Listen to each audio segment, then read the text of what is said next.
Thank you for tuning in to another episode of the Business Minute. My name is Sirr, and today I have another special guest who I'll let them introduce themselves if they would.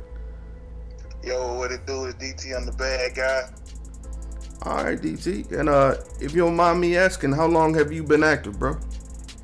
Been active for about between 10 and 12 years. All right, awesome. Long time. Now, I wanted to ask you, just like I ask everyone else, what inspired you to start? I was inspired by this local, well, I'm gonna call him a local celebrity, Sirr the Frozen Child. He inspired me. All right. From my city to do what he do is also what I do. So okay, that's how I got started. Shout out to Sirr. All right. Now, along the way, with everything you have to work for it. What obstacles did you encounter along the way? I mean, you meet people, you know what I'm saying, certain people that will or will not, you know what I'm saying, help or support you. So, you got to deal with, ciphering certain people out, depending on the situation, what you're trying to do with it. You know what I'm saying, how serious the next person might be that's trying to help you. So you got to deal with all that kind of stuff. Okay. And now that brings me to my next question, which is really important, especially in the music business, with it being basically a full-time thing.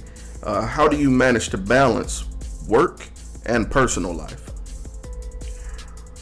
That's a tough one, you know what I'm saying, but it gets done. You just gotta know when to put aside the time for what the dream you're chasing versus what's real right now as far as life goes. So work has to get done, bills got to get paid, so you got to work for it. But if you investing in a dream, that you can't just not do it because it's not primary favorite. So you got to make some kind of time for it.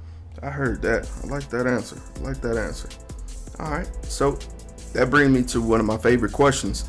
Over the last 12 years with being an artist, what experience do you find to be the most memorable? Is there any one that stood out? It's a few. My most memorable one I want to say is let me see, about a year ago actually. Like when I got on stage, I was off stage for a minute, just dealing with life like what you're talking about. Got back on stage, not thinking I would get, accepted the way I did, but the way I did though, it made me like, okay, this is what I need to be doing. Yeah, I understand that validation you feel when the crowd receives you. I totally get it. I totally get it. All right. Now, on the flip side of that, and this is part of the struggle portion of starting out by yourself, at any point did you feel that you wouldn't be successful? And if so, who or what changed your mind? Oh, of course. Like, you're going to feel like that, especially coming out of Mobile when you're dealing with the support and you're dealing with the favoritism and all that, knowing where the talent at. Talent don't really get support, the popularity gets support. So, dealing with that, yeah, of course, I ain't even gonna make it out the city, so I'm gonna blow. But you gotta, keep that in mind. Like, hey, if this is something I want to do, something I love, you gotta chase it. So what changed that for me is honestly industry music, because it's not the same. I was born in '91, so it's definitely not the same. Oh yeah. So, oh yeah. So I'm like, man, I need to hear real on the radio again. Not saying I'm the only one that can do it, but I know I can do it. All right. Now, DT, that leads me to my next question. Where would you like to see yourself in 1 year, 3 years, and then 10 years?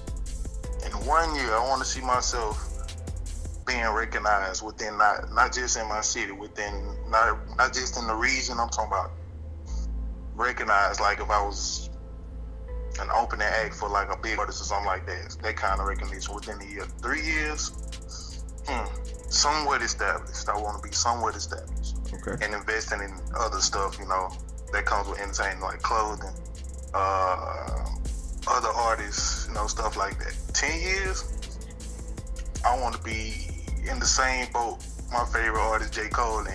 All right. Do whatever he want, whenever he want. Feel me? I heard that. All right. Now, and that brings me to my number one favorite question. What words of encouragement would you have for someone else who's just starting? Simple. If it's a dream of yours and you want to chase it, you really love it, you got it. You can't. I don't care what nobody say. It happens. Don't give up on it. Chase it. You will catch it. Keep chasing it.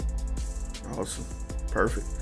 All right, DT. Now, if anybody wanted to get in contact with you or, hear your body of work, how could they get in contact with you? Oh, you look me up on Facebook, Instagram, SoundCloud, wherever at DTM_official. You're going to find anything you need, videos, music, whatever. All right. Well, awesome. Well, brother, I appreciate the opportunity again to tell your story. It's always a passion of mine to help anyone else out in the city. It really means a lot that you took time out to let us interview you. Thank you again, brother. Almost deaf. All right. For being on our podcast, please email us at 2020datingpodcast@gmail.com. Again, that's 2020datingpodcast@gmail.com. Or contact us via Facebook. Thank you. Have a great day.